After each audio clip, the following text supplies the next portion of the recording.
जय माँ विंध्यवासिनी। आज हम झाड़ू से संबंधित वास्तु नियम पर चर्चा करेंगे।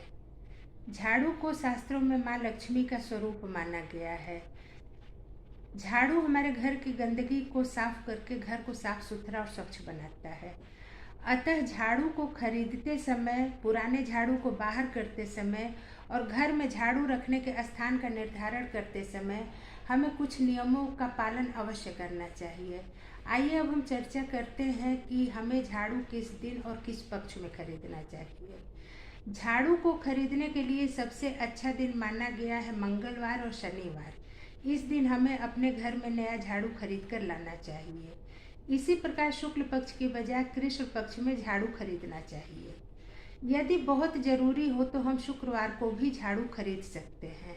अन्य दिनों में हमें झाड़ू खरीदने से बचना चाहिए। इसी प्रकार झाड़ू को घर से बाहर करते समय भी हमें कुछ नियम का पालन करना चाहिए।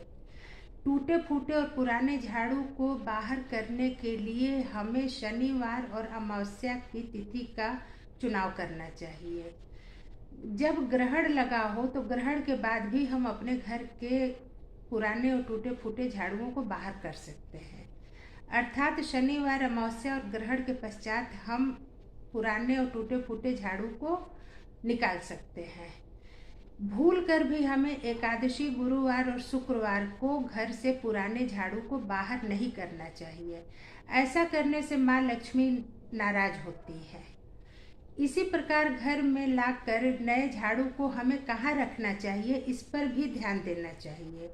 हम झाड़ू लाकर घर में कहीं भी नहीं रख सकते हैं। घर में झाड़ू रखने का उपयुक्त स्थान और दिशा होता है दक्षिण, पश्चिम और पश्चिम की दिशा। घर में झाड़ू ऐसे स्थान पर रखना चाहिए जहाँ किसी की नज़र बार बार न पड़े, जहाँ किसी का पैर बार बार न पड़े। झाड़ू हमें ऐसे स्थान पर भी रखना चाहिए जहाँ आने वाले मेहमानों की नज़र तो बिल्कुल भी नहीं पड़े।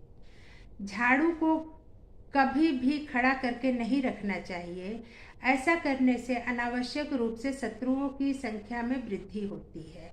यह माना जाता है कि यदि घर में झाड़ू को खड़ा करके रखा जाए तो आसपास शत्रु ज़्यादा संख्या में बढ़ जाते हैं। इसी प्रकार हमें यह ध्यान देना चाहिए कि झाड़ू का मुख कभी भी दक्षिण की ओर नहीं होना चाहिए।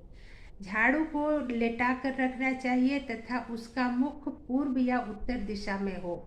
इस प्रकार हम झाड़ू से संबंधित वास्तु नियम का पालन करके अपने सुख, सौभाग्य और लक्ष्मी की प्राप्ति में वृद्धि कर सकते हैं।